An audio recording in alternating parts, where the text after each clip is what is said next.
Friends, welcome to my channel Monalisa Sanskrit youth career पर।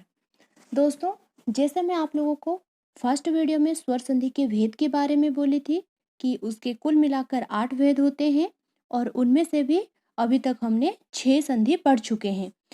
और आज मैं आप सभी को लास्ट 2 संधि यानी वो स्वर संधि के लास्ट 2 संधि यानी पररूप संधि और प्रकृति भाव संधि के बारे में शेयर करने वाली हूँ।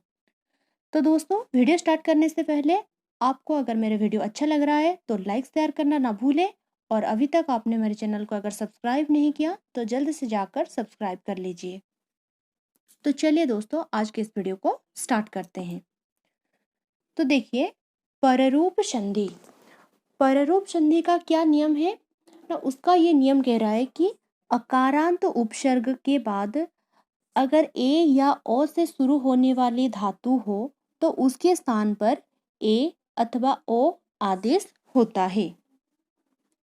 यानी एग्जाम्पल प्र प्लस एजते। अब देखिए, अकारांत उपसर्ग का मतलब ये है जो पूर्व पद है वो एक उपसर्ग होना चाहिए और उपसर्ग भी कैसा वाला होना चाहिए, अकारांत होना चाहिए।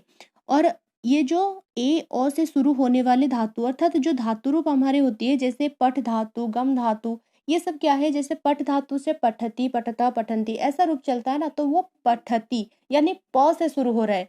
तो वैसा वो जो धातु का रूप होगा वो ए अथवा ओ से शुरू होना चाहिए, ए या ओ से शुरू होना चाहिए। जैसे एग्जाम्पल में प्र प्लस एजते।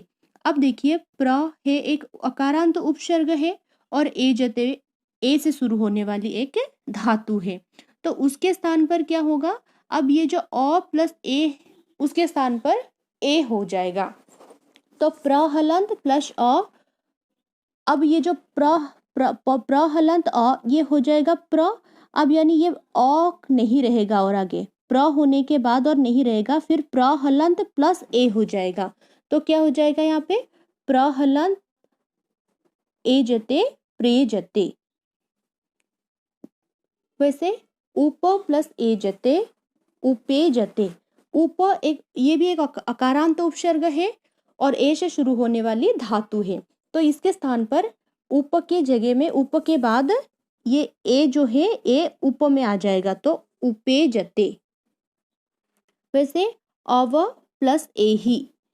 अब अव अकारांत उपसर्ग है, फिर एही भी ए से शुरू होने वाली धातु, तो अव प्लस एही अवेही। वैसे प्र प्लस एषणम प्रेषणम।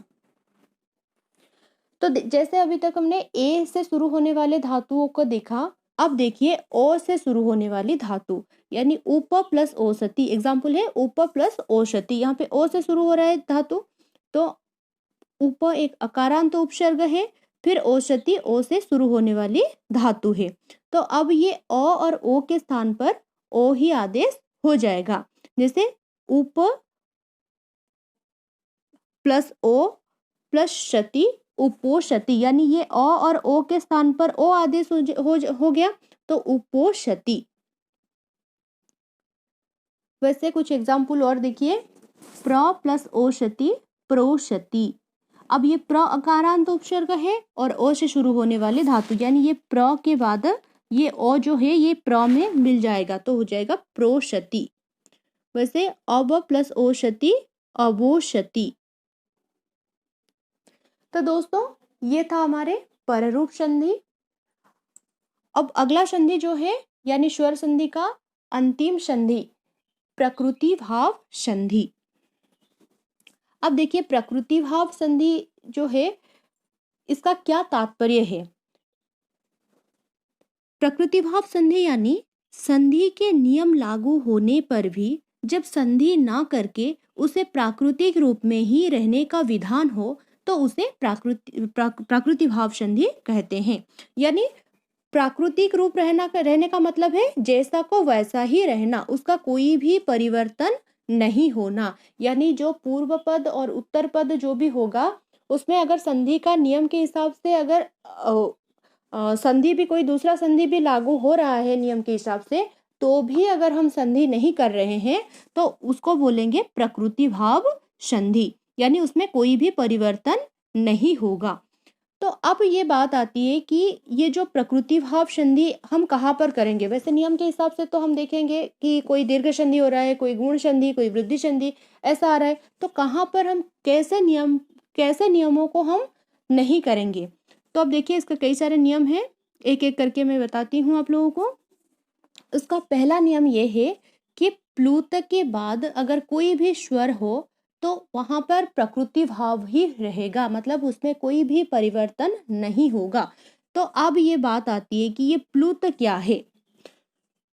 प्लूत यानी जब किसी को दूर से बुलाया जाता है यानी जब किसी को दूर से बुलाया जाएगा उसको हम प्लूत संज्ञा। जैसे ये जो स्वर है ना, हमारे स्वर को 3 भागों में बांटा जाता है, जैसे कि ह्रस्व, दीर्घ और प्लुत। ह्रस्व, दीर्घ और प्लुत। अब ये जो ह्रस्व है ना वो एक मात्रिक स्वर है। एक मात्रिक स्वर यानी नॉर्मल जैसे बोलते हैं अ, यानी वो एक मात्रिक, एक ही मात्रा से उसको बुलाया जा रहा है अ। अब दीर्घ मात्रिक यानी ये द्विमात्रिक है, दीर्घ वाला जो है वो द्विमात्रिक है, यानी ये जो आ। अब देखिए आ, अ से थोड़ा दीर्घ उच्चारण हो रहा है ना आ की, इसलिए उसको दीर्घ मात्रा बोला जाता है। और ये जो प्लुत है ना ये त्रिमात्रिक है। त्रिमात्रिक यानी उसको थोड़ा मतलब 3 मात्रा उसमें आने के कारण उसको त्रिमात्रिक बोलते हैं, मतलब वो दीर्घ से थोड़ा और लंबा चलेगा, जैसे अ, आ, ओ, ऐसे करके। तो यानी वो दीर्घ से थोड़ा और ज्यादा प्रोनाउंसिएशन होगा उसका, थोड़ा लंबा तक चलेगा, तो उसको बोलेंगे प्लुत संज्ञा। तो देखिए एग्जाम्पल के साथ समझते हैं इसको। देवदत्त प्लस अत्रागच्छ। अब देखिए यहाँ पे एक 3 वाला सिंबल है। अब यहाँ पे जो 3 वाला सिंबल है ना, ये 3 वाला सिंबल का मतलब ये है ये प्लुत है। क्या है? प्लुत है। यानी इसका प्रोनाउंसिएशन सिर्फ देवदत्त नहीं होगा, देवदत्त प्लस अत्रागच्छ। अब यहाँ पे प्लुत है प्लस उसके बाद कोई भी स्वर है, इसलिए यहाँ पे देवदत्त वाला ये प्लुत और उसके बाद स्वर होने के कारण ये प्रकृति भाव हो जाएगा। तो क्या हो जाएगा? देवदत्त अत्रागच्छ। अब देखिए ये जैसा था वैसा ही यहाँ पर है, इसमें कोई भी परिवर्तन नहीं हुआ है। ये और ये दोनों बिल्कुल सेम है, कोई परिवर्तन इसमें नहीं हुआ है, इसलिए इसको बोलेंगे प्रकृति भाव संधि। तो अब ये 3 वाला चीज को आप ध्यान देना कि जब ये 3 आ रहा है मतलब ये प्रकृति भाव, ये प्लुत का है। जो 3 मात्रा 3 है यानी वो त्रिमात्रिक है, और त्रिमात्रिक वाला स्वर जो है वो प्लुत संज्ञा है। वैसे कृष्ण प्लस अत्र, एक और एग्जाम्पल, कृष्ण प्लस अत्र, कृष्णो अत्र, कृष्णो प्लस अत्र, कृष्णोत्र। अब यहाँ पे प्लुत है, ये 3 सिंबल से पता चल रहा है ये प्लुत है, और यहाँ पर अ है तो अत्र, कृष्णो अत्र। अब देखिए यहाँ पे अगर प्लुत संज्ञा नहीं होता, ये 3 वाला अगर नहीं होता तो इसमें क्या हो जाता? कृष्ण प्लस अत्र, अ प्लस अ आ होकर वो दीर्घ संधि हो जाता। पर यहाँ पे दीर्घ संधि ना होकर प्लुत होने के कारण, याद रखना, प्लुत होने के कारण यहाँ पर दीर्घ संधि ना होकर वो प्रकृति भाव हो रहा है।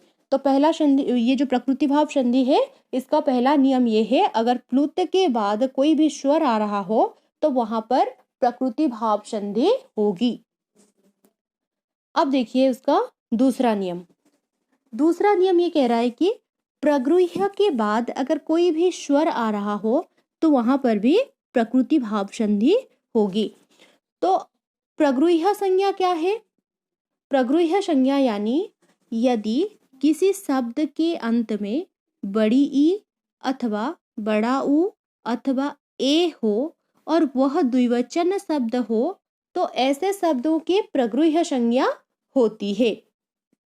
यानी जो शब्द होगा वो शब्द द्विवचन वाला शब्द होगा। जैसे शब्दों का रूप होता है ना 7 विभक्ति और संबोधन होकर उसमें एक वचन, द्विवचन, बहुवचन वाला 3 वचन में होती है, तो वैसे वो जो शब्द होगा रूप में उसका द्विवचनांत शब्द होना चाहिए, और वो द्विवचनांत जो होगा उसमें बड़ी ई अथवा बड़ा ऊ अथवा ए होना चाहिए। तो देखिए जैसे एग्जाम्पल हरि। अब देखिए ये द्विवचनांत शब्द को पहले समझे। जैसे हरि है, हरि शब्द है, अब हरि का जब द्विवचन करेंगे हरि शब्द में हरि ही, हरि, हरयः ऐसा है रूप। तो अब हरि है, ये बड़ी ई आ गया ना इधर। वैसे विष्णु, विष्णु शब्द का रूप करेंगे विष्णु, विष्णु, विष्णवः। तो यहाँ पे विष्णु जो है ये द्विवचनांत शब्द है, द्विवचनांत है प्लस बड़ा ऊ भी इधर है। अब ये लता, लता शब्द भी वैसे लता, लते, लताहा, लते, यहाँ पे लता का द्विवचनांत हुआ यहाँ पे लते, तो लते प्लस ए है, यानी ए है इसमें प्लस वो द्विवचनांत शब्द भी है। ऐसे शब्दों के बाद अगर कोई भी स्वर आएगा तो ये हो गया, ये सब प्रगृह्य संज्ञा। तो अब इसको, ये प्रगृह्य के बाद अगर कोई भी स्वर आएगा तो इसी में हो जाएगा प्रकृति भाव संधि। अब एक एग्जाम्पल लेके समझते हैं।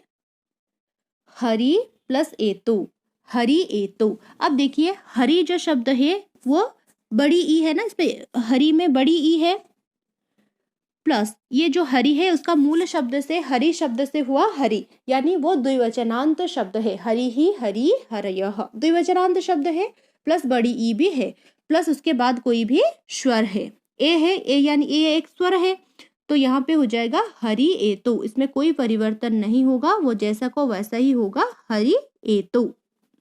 वैसे विष्णु ईमौ, अब विष्णु जो शब्द है वो विष्णु शब्द से आया है, विष्णु शब्द के द्विवचन में है, प्रथमा विभक्ति द्विवचन में है विष्णु।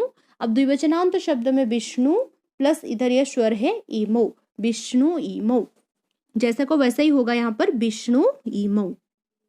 वैसे सेवेते प्लस ईमौ। अब देखिए सेवेते ये शब्द नहीं है, धातु है, लेकिन फिर भी द्विवचन में है, धातु होने से भी ये द्विवचनांत ही शब्द है ना, सेवत, जैसे सेव धातु के सेवते, सेवेते, सेवंते, तो यहाँ पे सेवेते द्विवचनांत वाला हो गया। अब सेवेते प्लस ईमो, ईमो में ई एक स्वर है, तो इसमें कोई परिवर्तन ना होकर सेवेते ईमो जैसा को वैसा ही होगा। अब तीसरा नियम ये कह रहा है कि एक स्वर वाले अव्ययों की प्रकृति भाव संधि होती है। अब हमें ये देखना पड़ेगा एक स्वर वाले अव्यय क्या है।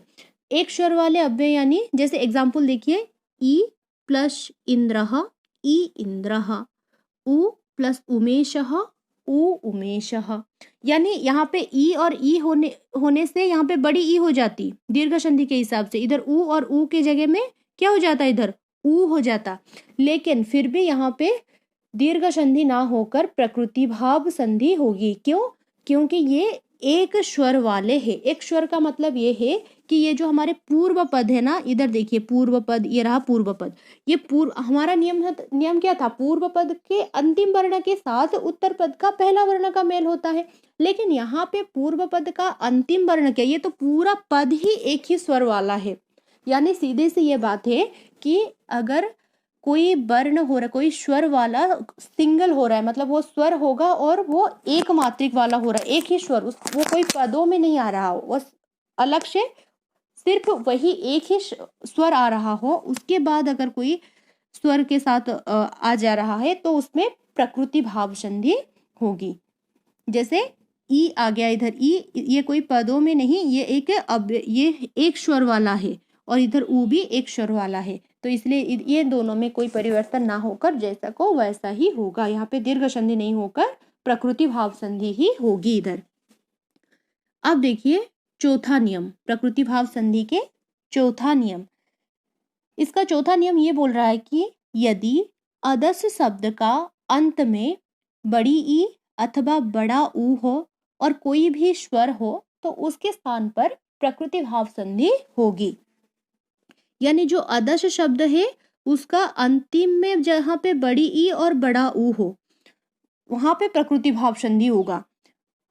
अब देखिए ये जो अदश शब्द है ना, उसके इकारांत और उकारांत, जैसे इधर बोला इकारांत और उकारांत, ये बड़ा ऊ है इधर, ये जो ऊ है ना ये बड़ा ऊ है इधर। इकारांत और उकारांत शब्द, इसमें दो ही शब्द आते हैं इसके अंतर्गत, ये पूरे शब्द में, जो कि अमु और है अमी, अमु और अमी, तो यही दो ही शब्द इसमें बनती है। मतलब सीधे से ये कहना है कि ये जब कहा ना इसमें आदर्श शब्द का अंत में बड़ी ई और बड़ा ऊ हो, यानी इसमें दो ही आ रहा है ना, अमु और अमी, यानी सीधे से ये है कि अमु अथवा अमी शब्द के बाद अगर कोई भी स्वर आए तो उसमें नियम अगर दूसरा संधि के ऊपर भी लागू हो रहा हो तो भी वो संधि ना होकर वो प्रकृति भाव संधि में आ जाएगी। जैसे एग्जाम्पल अमु प्लस आगच्छतः। अमु देखिए यहाँ पे बड़ा ऊ है, बड़ा ऊ प्लस इधर है आगच्छतः, आगच्छतः में आ स्वर है तो यहाँ पे भी कोई परिवर्तन ना होकर वैसे ही प्रकृति भाव हो जाएगा अमु आगच्छतः, अमु आगच्छतः। वैसे अमी प्लस ईशः, अमी ईशः। अब इसमें दीर्घ संधि नहीं हुआ, अमी प्लस ईशः, अमी ईशः, सॉरी अमी प्लस ईशः है इधर, ईशः अमी ईशः।